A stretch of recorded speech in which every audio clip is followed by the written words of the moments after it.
So good afternoon. This is Jay Waters. I'm with the Voices of Freedom, American and Wartime's Oral History Project. Today's 14 July 2018, and we're doing an interview. And sir, if you could just give us your full name and your place of birth, please. My name is Paul Grano. I was born in the Bronx, New York City. And what what year were you born? 1932. 1932. Okay. And what war or conflict did you participate in? Korea.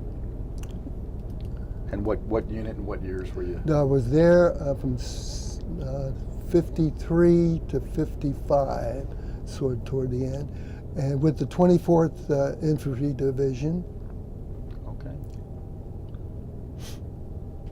I know you were just telling me a little bit about your background and your family history, but did you have any relatives, parents, brothers, and sisters who served in the military as well? No. No. No, Okay. I'm kind of like, well, I'm sorry, excuse me, I did have a cousin that was in Korea, but in the earlier days. Okay. He was in 1950 or something like that. Okay. So in the beginning of it. Any relatives in the Italian military that you know of? No. No. Okay. Okay. Sure. So not related to Korea, but just a general intro question. Think about September 11th, 2001. Where were you on that day? And what are your thoughts of the September 11th incident? 9/11. 9/11, sure. Right. Well, I was, as a matter of fact, I was in where I was working in Air Force Television, Okay. and we were in the studio at the time, and I guess the control room, we saw the monitors, and the monitors, broke, and we got news that something happened, and Sure. so that's where it really started. Yeah. Wow. That time. And so we had to, And where was that? Where that was in the Pentagon. Oh, in the Pentagon itself. Mhm.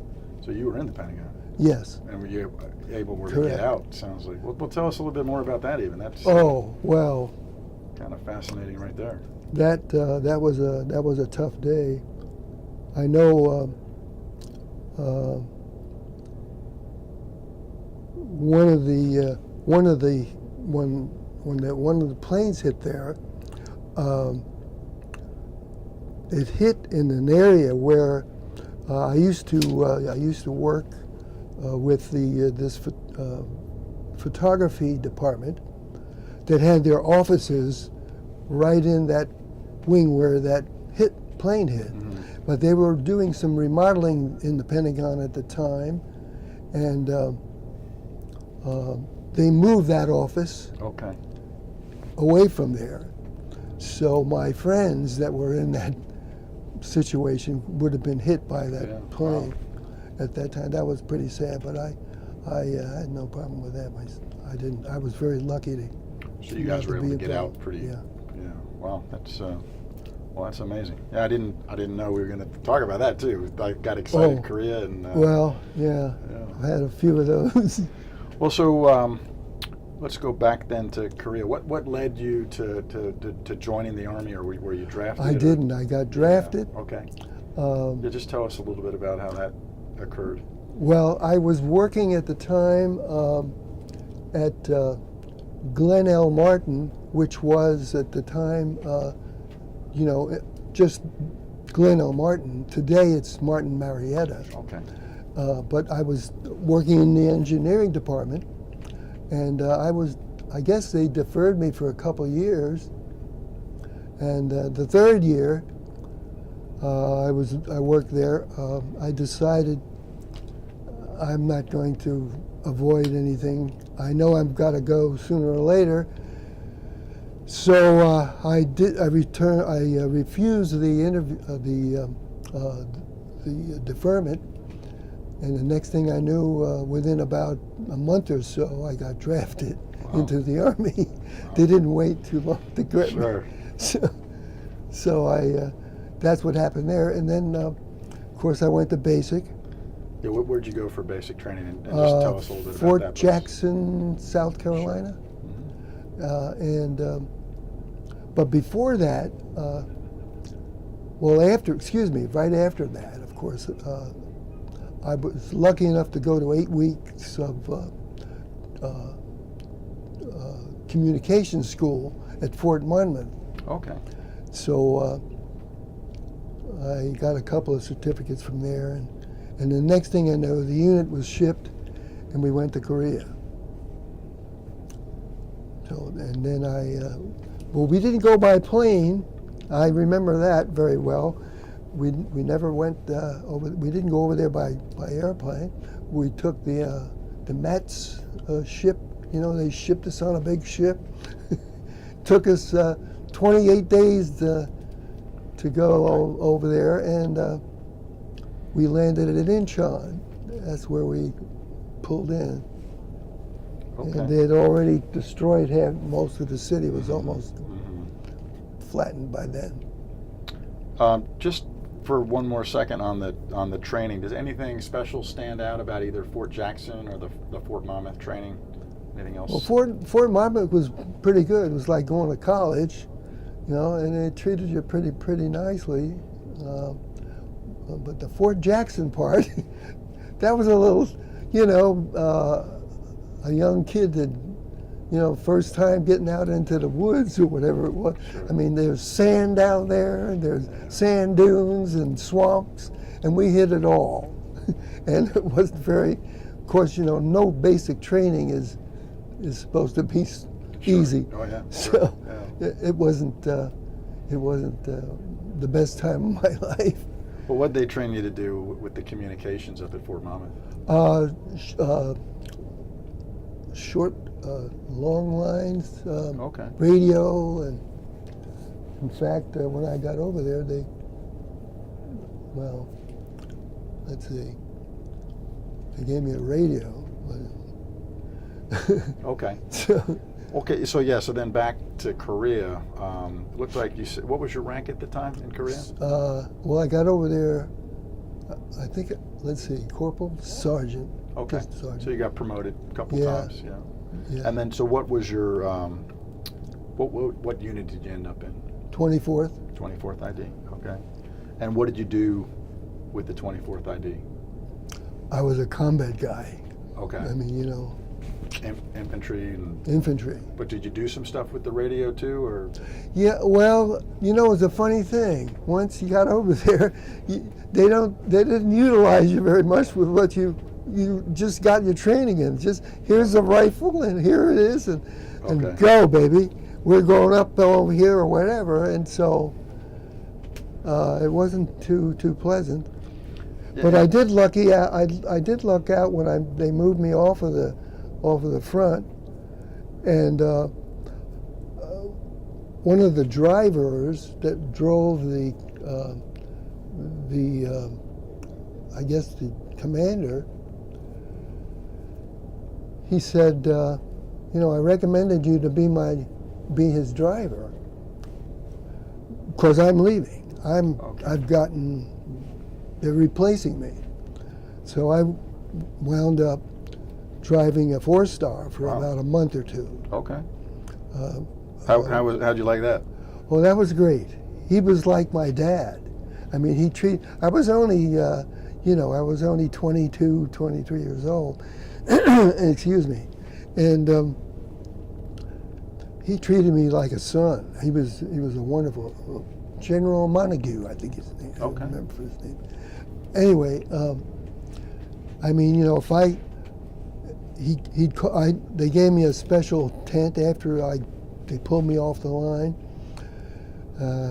You know, I was on call for him, and he would take me wherever he had to go. And Any special or crazy experiences driving the general around?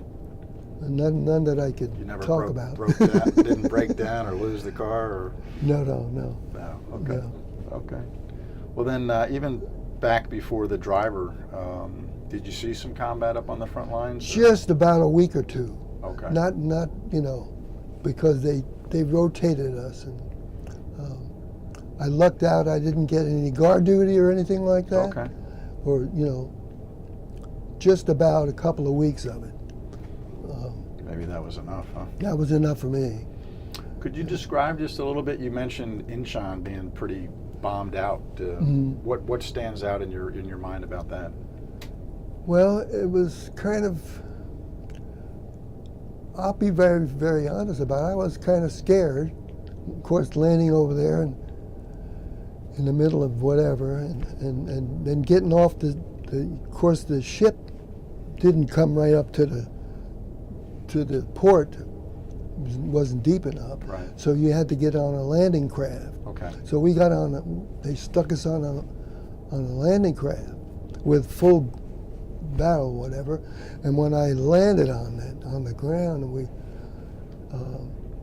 there was some trucks there waiting for us to move us. Okay. Yeah. But looking around at what I saw, it reminded me of the movies I saw at World War II war. And I said, my gosh, look at, whew, wow. And it was more scary than anything else. Yeah. I'm going to get into this, and where am I going? Where are they going to Well, and this go? was probably, what, 1953? Three. And so Sort of toward the end. Yeah, later in the war, but as you well know, it was pretty fluid throughout, and the Chinese and the North Koreans. Oh, absolutely. Yeah. Yeah. Yeah, Wow. it sure was. Yeah. Yeah, it was really something. Well, as an infantryman / radio guy, just can you tell us about your regular day? I know you said you didn't see much direct combat, but what were you kind of doing day to day? Answering, basically, we were on call 24 hours a day. Right. I mean, they would, at the time they would even sneak over the line and I know I lost two of my buddies at night. Can you just tell us? I was going to ask you about that. Just No, tell us a well, little I bit know about one fella, one kid, he was killed at.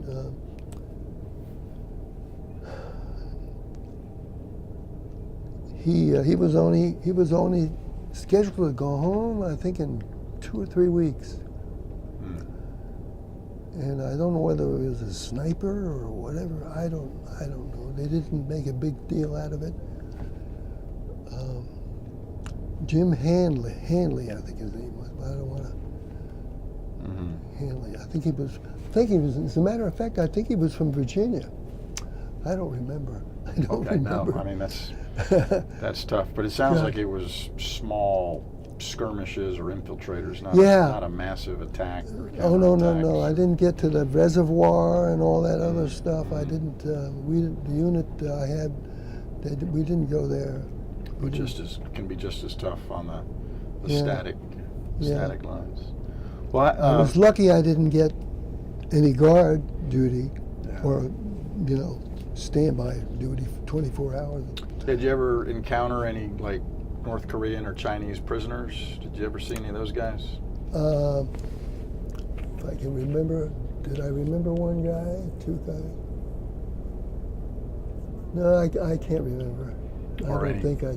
Any interaction with local Koreans? Or the South Koreans, yeah. Well, we had what they called katusas. Sure. Well, maybe just tell for the camera what the katusas were. Well, that was called the Korean Army Army. I can't remember what it was. Yeah, troops to support Korean, the United Korean States. Army I know troops or something. Yeah. And they, you couldn't communicate with them very well. They weren't very aggressive. Really? No. Oh.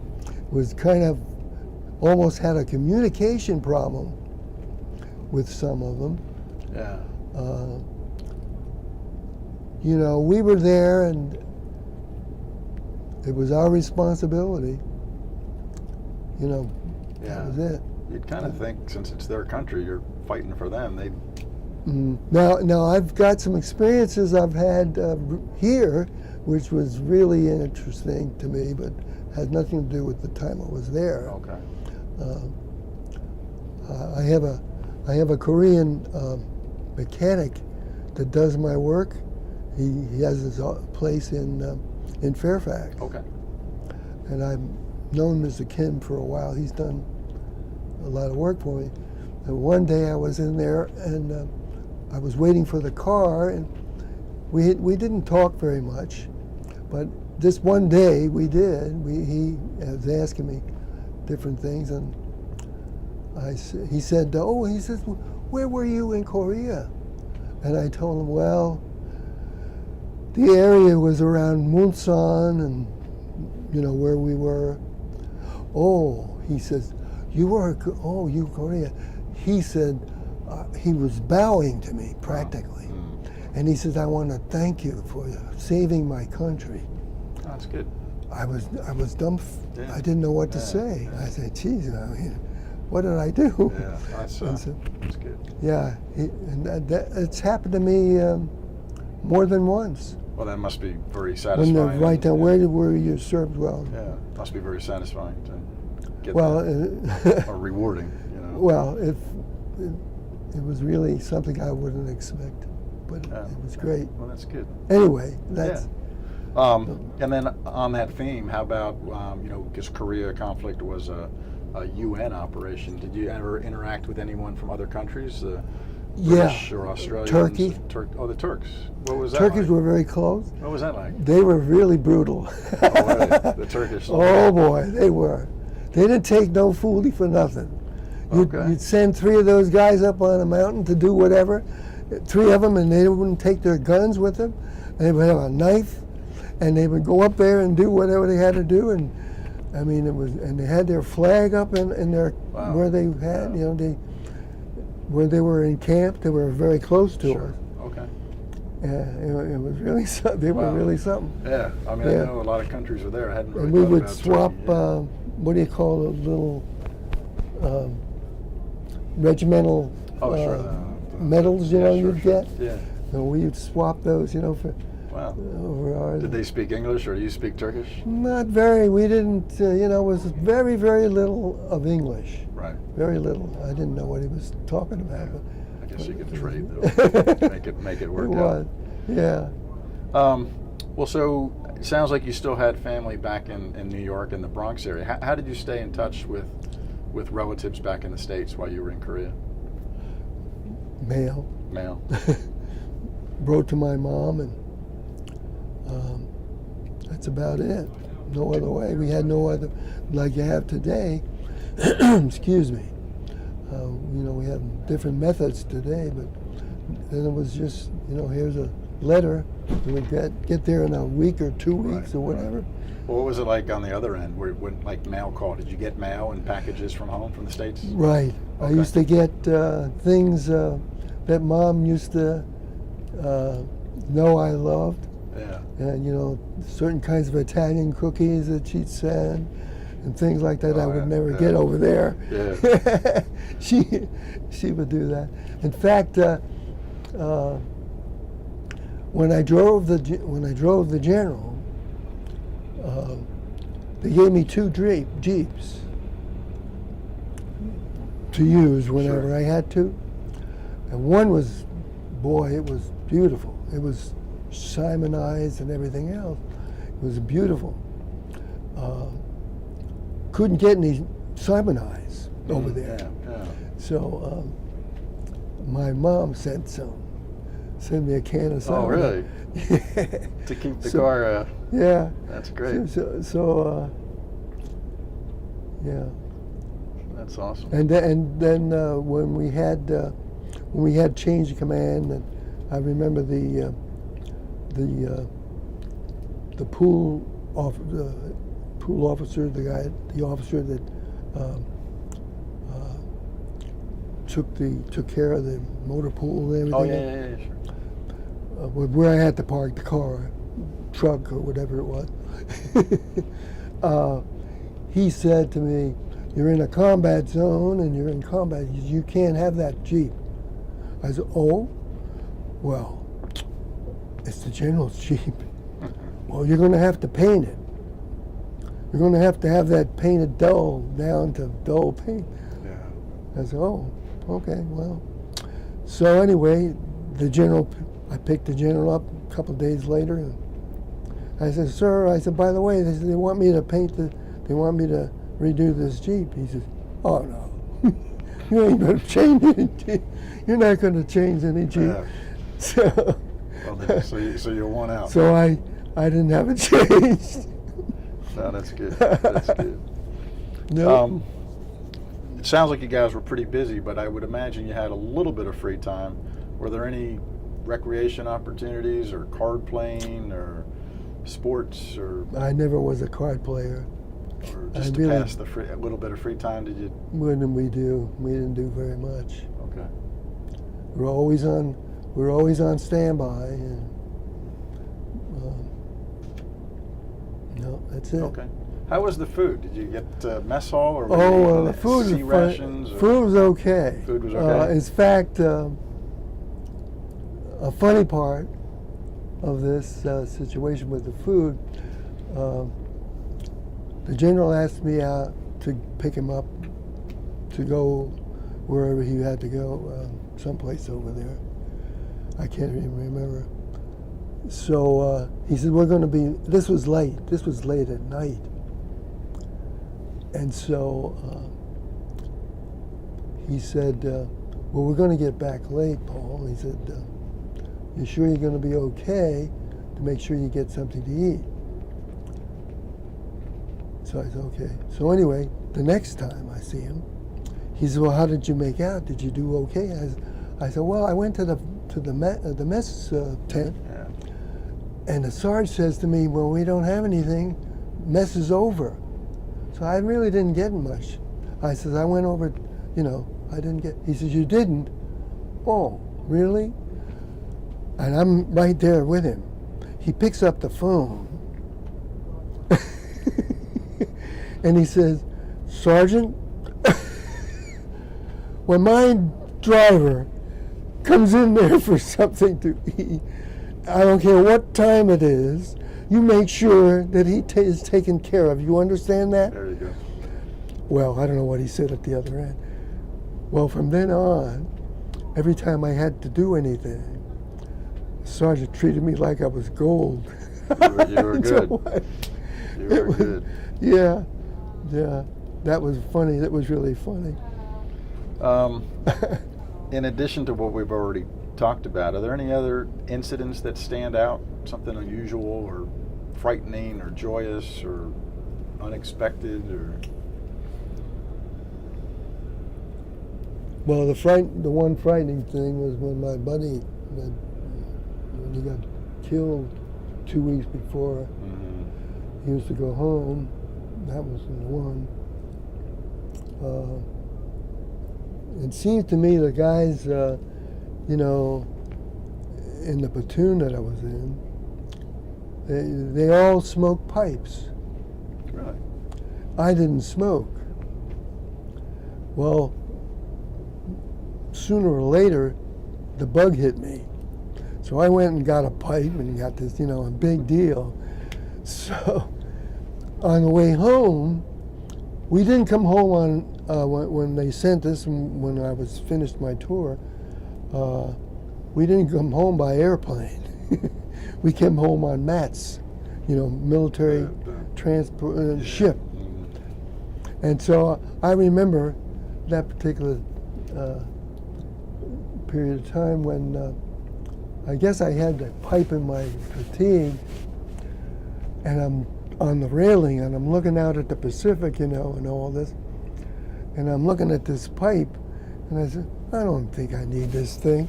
So I threw the pipe and the tobacco into the Pacific Ocean. Really? That's the last time I ever saw anything like that. Well, yeah, I was going to ask you about homecoming. So you left Korea by ship. Must have taken a while. Where did you end up on the ship route going back? Let's see, they stopped in Hawaii, but we didn't get off. And then we landed in Seattle. Okay. Yeah, I remember that. Gee whiz.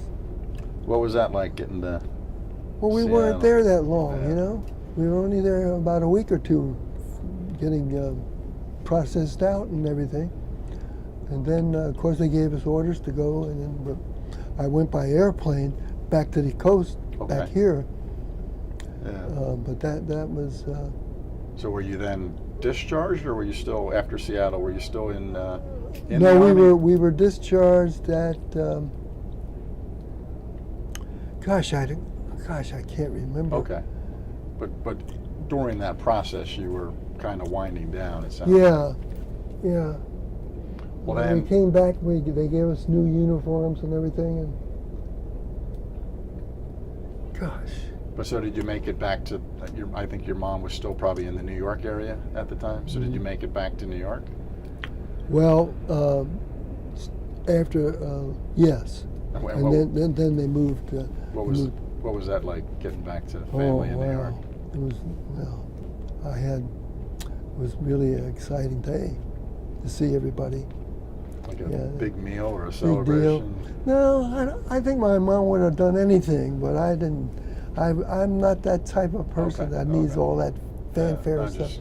Yeah, I just, I was so happy to be home. Okay. Yeah.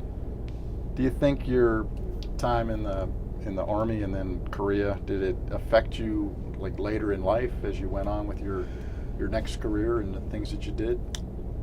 Well, it had it didn't. Of course, what I was doing in the Army, I didn't do when I was a civilian anymore. Yeah. But Well, you did some stuff with TV. It sounded like. Or? when I got back, I went back. At that, in the meantime, my parents, my dad worked for the Signal Corps, civilian, and so they were in New York at the time. Okay. They were transferred to Pennsylvania. His job was up in Tobiana. Okay. And so they moved to Pennsylvania. So when I got out of the Army, I went back to Pennsylvania, not New York. Okay. And that was kind of cool.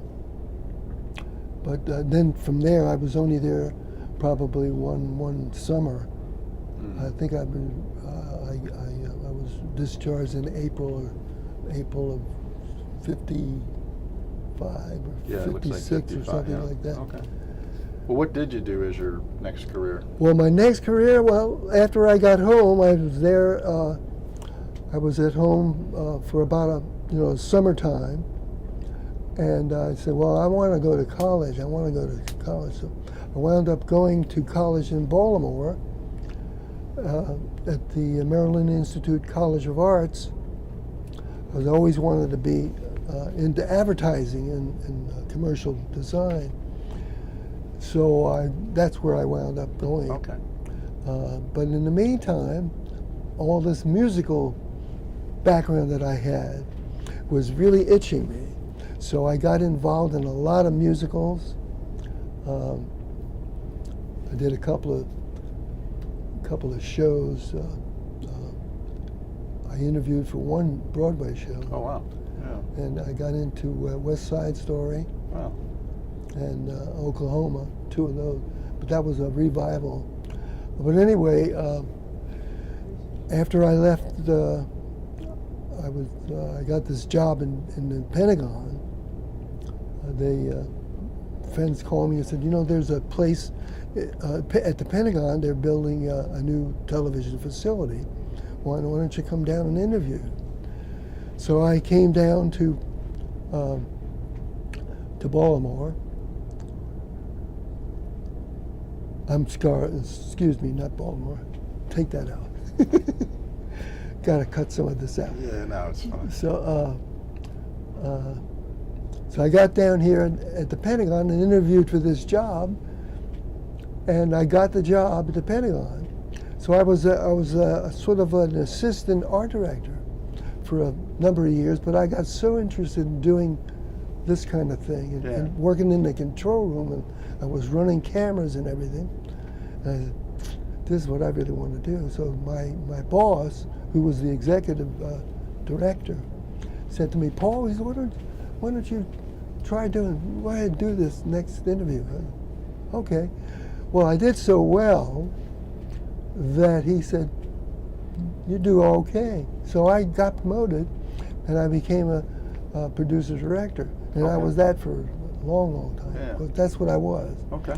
And did a lot of most of them State Department officials, Pentagon officials, probably 3 or 4 presidents, but not on one-on-one, Yeah. but indirectly, because we did things for him to see, like he's probably getting now from the Pentagon. Sure. Video Wow, yeah. stuff.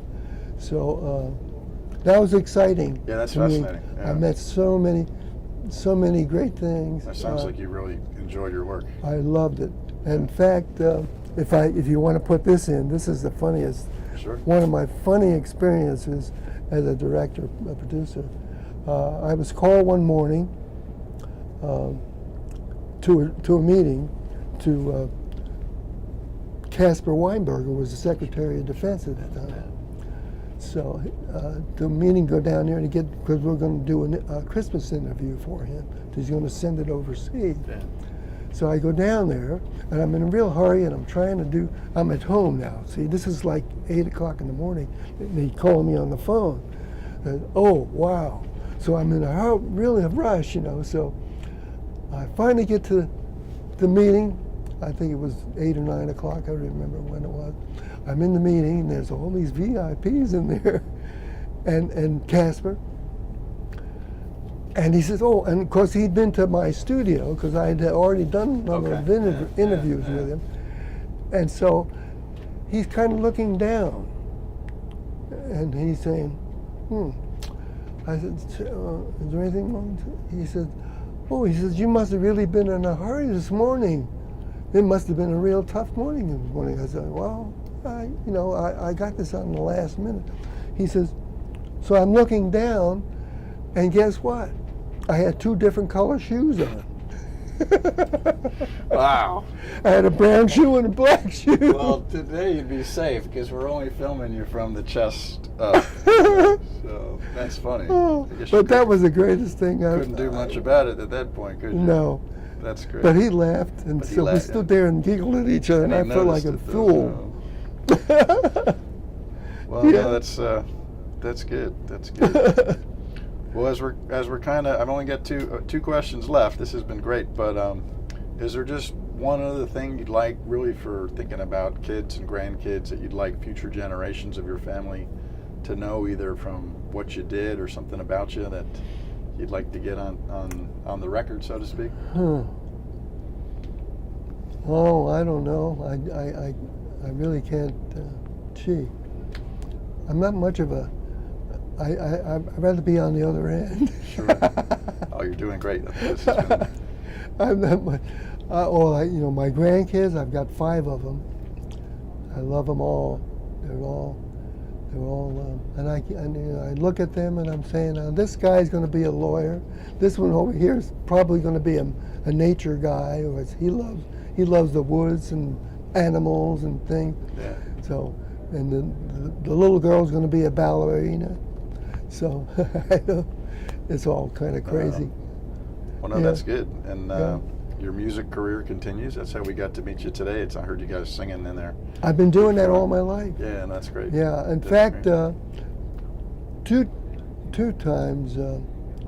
My very first time, I met somebody, and I'll tell you who he is. From the time I was probably 8, 10 years old, singing with records of guys, crooners and stuff like that.